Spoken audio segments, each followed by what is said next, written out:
This is the Boostly podcast. It's the podcast that gives hosts the tools, the tactics, the trainings, but most importantly, the confidence that you can go out there and get yourself some direct booking. So I'm Mark Simpson's co-host, Liam Carlan, and today is the Spotlight series where we shine the spotlight on services and people that you need to know about if you're in the hospitality space. So today, we've got the founder and CEO, Zach Busekrus, here to tell us all about Sponstayneous.com. This is an awesome website, which you as a host need to know about. So Zach, introduce yourself and your business.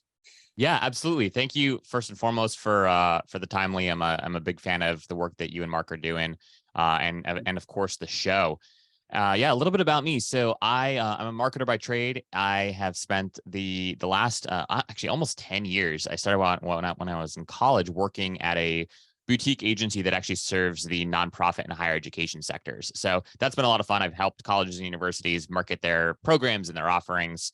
And then when COVID hit, my wife and I were living in a small one-bedroom apartment in Washington, D.C., and all of a sudden, we were both on Zoom calls all day, and we were, interrupting each other constantly.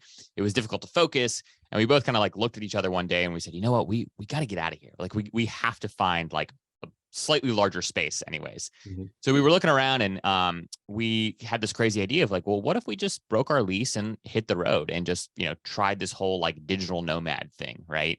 And my wife she's actually an attorney, so she was able to like work up the necessary language to get us out of our lease. And so then we hit the road, and we actually spent the next year and a half living full time on Airbnbs. And what I mean by that is we literally lived on the platform full time. We never booked direct. This was before I even knew anything about this world. I know. I feel like, oh, it's terrible now, but like it was literally, we would, spend our time scrolling on Airbnb, figure out where we were going to stay, the next week, and we'd book it. And we had a fantastic, experience overall. But one of the things that we learned along the way was that if you had flexibility with your travel and with your dates, you could score a pretty remarkable deal on a home. And so we would find these places that were normally priced at, let's say, $500 a night, that if you waited 72 hours before booking, you could get it for $250 a night in some cases, right? Or if you DM'd a host and you said, "Hey, I, would love to stay in your home. I can't afford to stay in your home at this particular rate. If it's not booked by 24 to 48 hours before you'd like it to be booked, I'll book it instantly at this price," right? Mm-hmm. And doing this, we would send these deals to our friends and our family, and people were just amazed by these remarkable places that seemed a little bit more affordable if you could be, again, flexible with your dates and travel. There's a couple of elements that I want to touch on that you've just mentioned, which was, first of all, the work stay, the workations. As since the pandemic, the rise in the people who are traveling and working and staying for long periods in the short-term rentals is just rising and rising. People are able to work from wherever there's internet now, which is so important.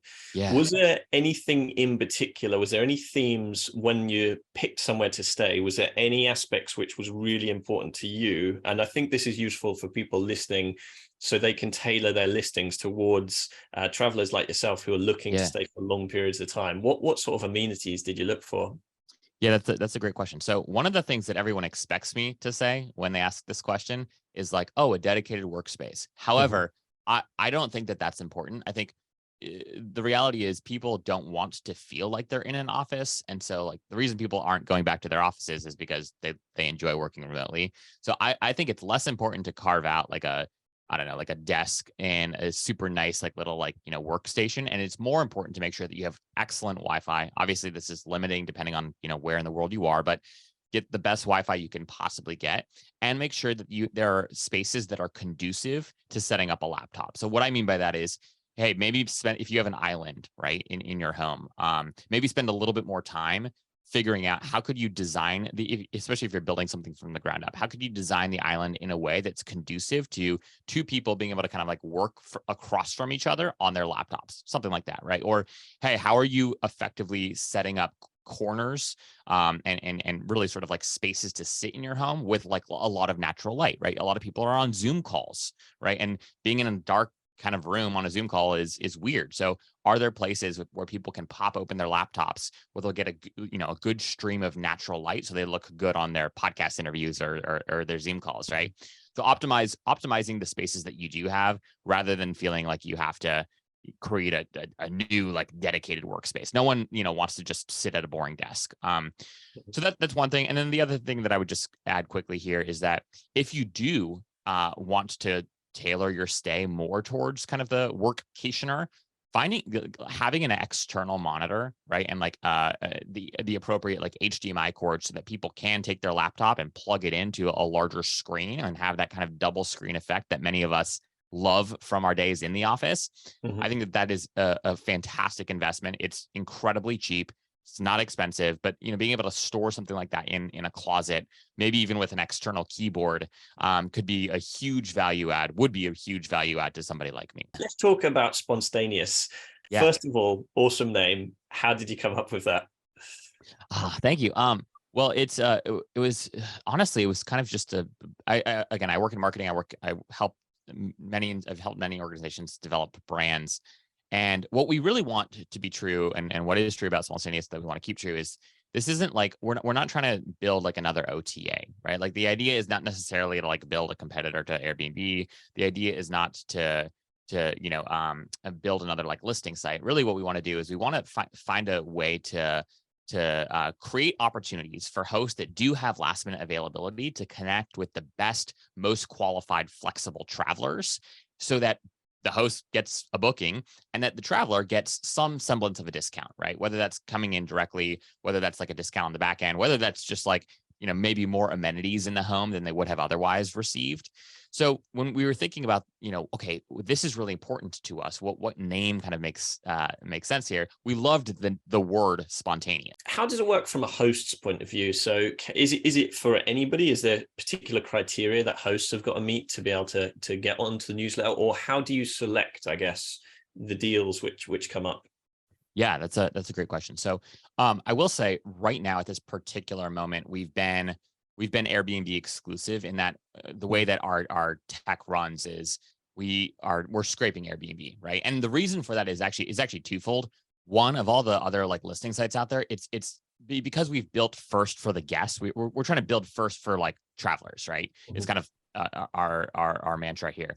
And so because of that, like Airbnb is the most effective as far as I'm concerned with understanding like, all right, which are the places and the hosts that are most reliable, right? So what we do have is we require every listing on the site to have a 4.95 star rating or higher. Mm-hmm. And that's just because that's what we care about is kind of like quality over everything else. And then we are really selective with the actual stays that we feature. So like we absolutely feature apartments and townhomes and stuff like that occasionally, but most of the stays that we're going to feature are a little bit more unique, right? Maybe like an A-frame or like a barn dominium or like, some cool kind of, sexier, if you will, sort of like accommodation. But again, not exclusively. So how folks get on the list is it's purely organic at this point, where we do all the scraping ourselves. But the way that we work with hosts is twofold. One, you can join our host partner program. And what that means is anytime that your listing is available during our curation, again, we curate twice a week across the world, your stay will automatically be included in our curation. So basically you pay an annual membership, and then anytime your place is free, we always curate 4 weeks ahead of time. So, tomorrow morning, a newsletter will go out and it'll feature weekend long stays across the next 4 weekends, right? So if you are a part of our host partner program and you have a place that's available over those next 4 weekends, it'll automatically be included in our curation. So that's one way that we work with hosts. The other way that's a little bit more interesting is we built a product called Ping. And what Ping does is it integrates with your Airbnb calendar or whatever calendar you want, like your single source of truth as a host. And what it does is it allows folks to come to, like, let's say you have a direct booking website, like a Boostly website, right? Well, on that site, what we can do is through this little widget, someone can sign up and I can say, oh, hey, like Liam's place looks really, really cool. It's booked out during like the time that, I'd like to be able to stay there, but I'd like to be notified immediately if new dates become available or if a cancellation occurs. So a lot of hosts, right, when a cancellation does come in, they'll post on Instagram, or they'll send, if when they get around to it, they'll send an email blast to their contacts, and they'll say, hey, next weekend just became available, book it now, right? And that's great. But oftentimes, like, if you could have that happen instantly, the minute a booking comes through, it could save you a lot of time, right? So we built a product that does that. So what Ping does is it allows guests to be notified when their favorite Airbnbs become available. So Ping lives on your direct booking site. And then what's kind of cool about this is it leverages the power of Airbnb and the power of Airbnb's calendar and algorithms and whatnot. But then you can ship people to your direct booking site. So like when I opt in and I say, hey, I want to be notified if any week in October becomes available for Liam's place, right? I'm using Airbnb's calendar to tell me like when that availability might exist. The minute there's a cancellation on Airbnb or any other OTA, there's going to be an email that gets sent directly to me that says, hey, Zach, Liam's place is now available. Book it here, via Airbnb, or book it here via Liam's direct booking site and save 20% or whatever it is. So that's the second product that we've built for hosts so far. And again, all this stuff is quite new. We're in beta for Ping. We've got about 15 customers that we're in this private beta in right now, but going to be expanding that very, very soon to everybody. Thank you so much for today. And thank you too, if you're watching this on the Facebook Live or listening in on the Boostly podcast. I know there's a lot of places you can put your attention, and we really thank you for spending it with Boostly. I hope you picked up some wonderful tips today. And I'd just like to say thank you again, Zach. You've been amazing. So anything I missed or any last moments before we sign off? No, other than just thank you so much for the work that you all do. I believe, for what it's worth too. And, Liam and Mark, no one paid me to say this, guys, but like, direct bookings are the future if you're interested in building a hospitality brand and figuring out the right tech stack that you need, the right solutions that you need in order to do that. We're really just at the cusp of figuring out everything that we need in order to be successful here. So I think that what you guys are doing is incredible for the community. I can't, endorse you all enough. And I'm excited to, in a very small way, help contribute to that. So thanks for the opportunity and thanks for the time. Thank you for that wonderful endorsement as well. I mean, he genuinely wasn't paid for that, and I didn't know it was going. So thank you, Zach. And bye for now. Thanks, everyone. Thanks, guys. Having a blast. Gonna get it on the Boostly podcast. Boostly like Bruce Lee, because it's so hard and the T is loose leaf. Making up those rhymes. Don't write it, just do it loosely.